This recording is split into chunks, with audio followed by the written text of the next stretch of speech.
സർവ്വസാധാരണമായി കാണുന്ന ഒരു ദഹന പ്രശ്നമാണ് മലബന്ധം.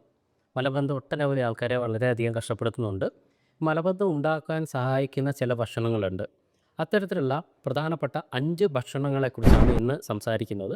അത് എങ്ങനെ കുറച്ചുകൂടി ഹെൽത്തി ആയിട്ട് നമുക്ക് ഉപയോഗിക്കാം എന്നതിനെക്കുറിച്ച് നമുക്കൊന്ന് കാണാം. നമ്പർ 1 പാൽ ഉൽപ്പന്നങ്ങളാണ്. പാൽ ഉൽപ്പന്നങ്ങളിലും ഫൈബറിൻ്റെ അളവ്, നാരുകളുടെ അളവ് വളരെ വളരെ കുറവാണെന്ന് നമുക്കറിയാം. പ്രോട്ടീൻ റിച്ചുമാണ്. ഇതൊക്കെ തന്നെ ദഹനം മന്ദഗതിയിലാക്കാൻ വേണ്ടി സഹായിക്കുന്ന ഘടകങ്ങളാണ്. അപ്പോൾ ലാക്ടോസ് ഇൻടോളറൻസ് കൂടിയ ഒരു വ്യക്തിക്കുണ്ടെങ്കിൽ ആ വ്യക്തിക്ക് പൂർണ്ണമായിട്ടും ഈ സംബന്ധിക്കുന്ന ബ്ലോട്ടിംഗ് പോലെയുള്ള പ്രശ്നങ്ങൾ ഉണ്ടാക്കാനുള്ള സാധ്യതയുണ്ട്. അപ്പോൾ ഇത്തരത്തിൽ വയറ് വീർത്ത് വരിക, അത്തരത്തിലുള്ള പ്രശ്നം കൂടി ഉണ്ടെങ്കിൽ അത് കൂടുതൽ നന്നായിട്ട് കോൺസ്റ്റിപ്പേഷൻ മലബന്ധത്തിലേക്ക് നയിക്കും.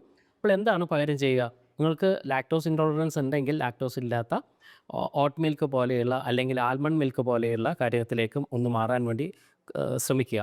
അതേപോലെ തന്നെ ഫൈബർ റിച്ച് ആയിട്ടുള്ള വെജിറ്റബിൾസും ഫ്രൂട്ട്സും ഒക്കെ ചേർന്ന് അല്ലെങ്കിൽ ഹോൾ ഗ്രെയിൻസ് തവിടോടുകൂടിയ ധാന്യങ്ങളൊക്കെ ചേർത്തുകൊണ്ട് പാല് കൺസ്യൂം ചെയ്യാൻ വേണ്ടി തയ്യാറാവുക. രണ്ടാമതായിട്ടുള്ളത് റെഡ് മീറ്റ് ആണ്. ഇതിനകത്ത് ഫാറ്റ് വളരെ അധികമാണ്, പ്രോട്ടീൻ വളരെ കൂടുതലാണ്. പക്ഷേ ഫൈബറിൻ്റെ അളവ് തുലവും വളരെ നെഗ്ലിജിബിളാണ്, ഇല്ല എന്ന് തന്നെ നമുക്ക് വേണമെങ്കിൽ പറയാം. കുടലിൻ്റെ ചലനം തരംഗ രൂപത്തിലുള്ള ചലനത്തെ ഇത് മന്ദീകരിക്കും. അതുകൊണ്ട് തന്നെ ദഹനം സംഭവിക്കാനുള്ള സാധ്യത കുറയ്ക്കുകയും അത് ബ്ലോട്ടിങ്ങിലേക്ക് നയിക്കുക അല്ലെങ്കിൽ ദഹന പ്രശ്നങ്ങളിലേക്ക് നയിക്കുകയും മലബന്ധം ഉണ്ടാക്കുകയും ചെയ്യും. അപ്പോൾ ധാരാളമായിട്ട് പച്ചക്കറികൾ അടങ്ങിയ അല്ലെങ്കിൽ സാലഡോട് കൂടി ഇത്തരത്തിലുള്ള മീറ്റുകൾ കഴിക്കാൻ വേണ്ടി തയ്യാറാവുക. ഒരു കാരണവശാലും ഗ്രെയിൻസിൻ്റെ കൂടെ, ധാന്യങ്ങളുടെ കൂടെ റെഡ് മീറ്റ് കഴിക്കാതിരിക്കാൻ കൂടി നിങ്ങൾ ശ്രദ്ധിക്കുക.